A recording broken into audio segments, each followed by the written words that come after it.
అధ్యక్ష, గౌరవ సభ్యులు ఎంతో ఆవేదనతోటి క్షేత్రస్థాయిలో జరుగుతున్న వాస్తవాల గురించి ప్రస్తావించారు. అధ్యక్ష, కూటమి ప్రభుత్వం ఏర్పడిన తర్వాత ఇప్పుడు వరకు ఈ అక్రమంగా సరఫరా చేసే బియ్యం ఒక ఆర్గనైజ్ నెట్వర్క్ విధానంలో జరుగుతుంది. అధ్యక్ష, ఈ గతంలో ఎప్పుడు కూడా మనం ఎవరం కూడా ఊహించలేదు.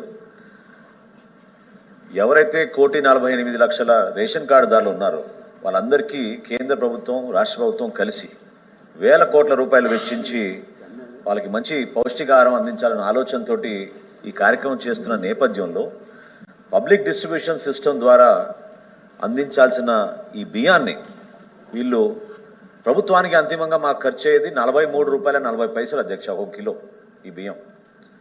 దాన్ని దుర్మార్గంగా ఒక ప్రణాళికబద్ధంగా ఒక ఆర్గనైజ్ సిండికేట్గా వీళ్ళు ఏర్పాటయ్యి ప్రతి నియోజకవర్గంలో, ప్రతి జిల్లాల్లో వీళ్ళు ₹10కి కొనుగోలు చేసి ఇతర దేశాలకి ఎక్స్పోర్ట్ చేస్తున్నారు. అధ్యక్ష, దీనికి గత 5 సంవత్సరాల్లో ఊహించని విధంగా రాజకీయ నాయకులు సపోర్ట్ చేశారు, అధికార యంత్రాంగం కూడా దీంట్లో పాల్పడింది.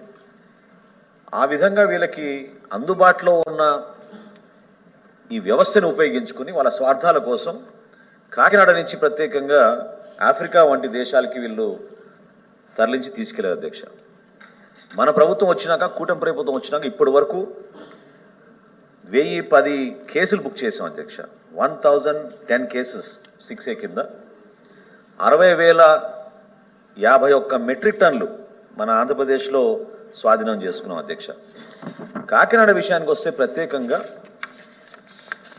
అక్కడ జరిగిన దాడులు 28 జూను 29 జూన్న మా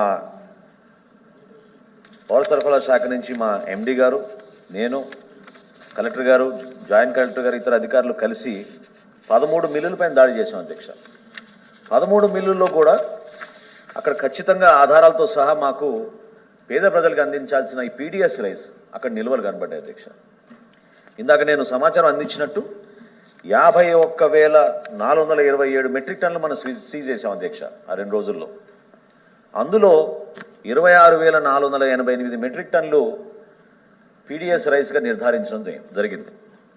కొంతమంది ఇందులో ఈ 13 కంపెనీల్లో కొంతమంది గౌరవ హైకోర్టుని ఆశ్రయిస్తే డబ్ల్యూపీ వేసి హైకోర్టు ఆదేశాల మేరకు నాన్ పీడిఎస్ రైస్ని వాళ్ళని రిలీజ్ చేయమని చెప్పడం జరిగింది. కాకపోతే దానికి బ్యాంక్ గ్యారంటీ తీసుకోమని చెప్పడం జరిగింది. అధ్యక్ష, సో ఈ 13 మంది ఎవరైతే బ్యాంక్ని ఆశ్రయించి కేసులు వేశారో 83,73,00,000 వాళ్ళు వెచ్చించి బ్యాంక్ గ్యారంటీ ద్వారా వాళ్ళకి నాన్ పీడిఎస్ రైస్ని మళ్ళీ తిరిగి ఇచ్చేయమని గౌరవ హైకోర్టు ఆదేశాల మేరకు ఆ ప్రక్రియ కొనసాగుతుంది. అధ్యక్ష, అంతటితో ఆగలేదు. అధ్యక్ష, గౌరవ సభ్యులు ఎంతో ఆవేదనతో చెప్పారు, ఆందోళన చెందాల్సిన అవసరం లేదు.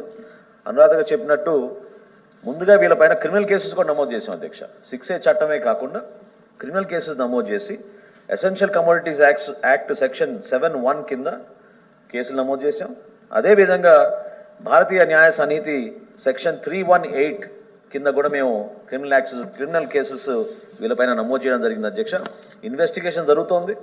ఇప్పటి వరకు సమాచారం ఇంకా అందలేదనే విషయాన్ని ఎందుకు ప్రస్తావించానంటే గతంలో అక్కడ ఉన్న ప్రజాప్రతినిధుల ప్రమేయం ఉందనే సమాచారం ఖచ్చితంగా కొంతవరకు ఆధారాలు దొరికినాయి. అధ్యక్ష, ఇన్వెస్టిగేషన్లో తప్పకుండా మిగతా ఆధారాలు కూడా దొరికినప్పుడు గౌరవ సభ్యులందరూ కూడా అది అందజేస్తాం. అధ్యక్ష, అదేవిధంగా చెక్ పోస్టుల విషయంలో మొట్టమొదటిసారి కొన్ని సవరణలు తీసుకొచ్చి ఇతర దేశాలకి వీళ్ళు కాకినాడ పోర్ట్ నుంచి ఎగుమతి చేస్తున్న ఉద్దేశంతో అక్కడ 2 చెక్ పోస్టులు ఏర్పాటు చేసాం. అధ్యక్ష, ఒకటి బాంబే కాటా దగ్గర, ఇంకోటి పోర్ట్ ఎంట్రీ దగ్గరనే.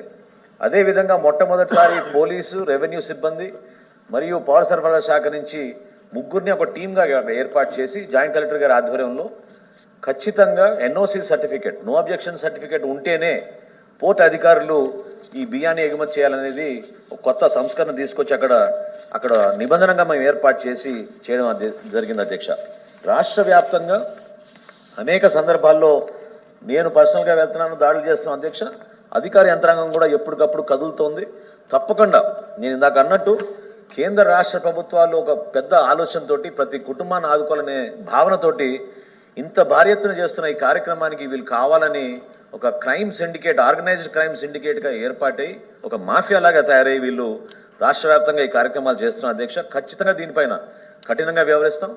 గౌరవ ముఖ్యమంత్రి గారు చంద్రబాబు నాయుడు గారు, అదేవిధంగా గౌరవ ఉప ముఖ్యమంత్రి గారు పవన్ కళ్యాణ్ గారి సపోర్ట్ తోటి ఈ ఎవరైతే ఇటువంటి కార్యక్రమాల్లో పాల్గొంటున్నారో రాబోయే రోజుల్లో తప్పకుండా మేము ఇన్వెస్టిగేషన్ లోతుగా తీసుకెళ్లి వీళ్ళు శిక్షించే విధంగా తప్పకుండా చర్యలు తీసుకుంటామని గౌరవ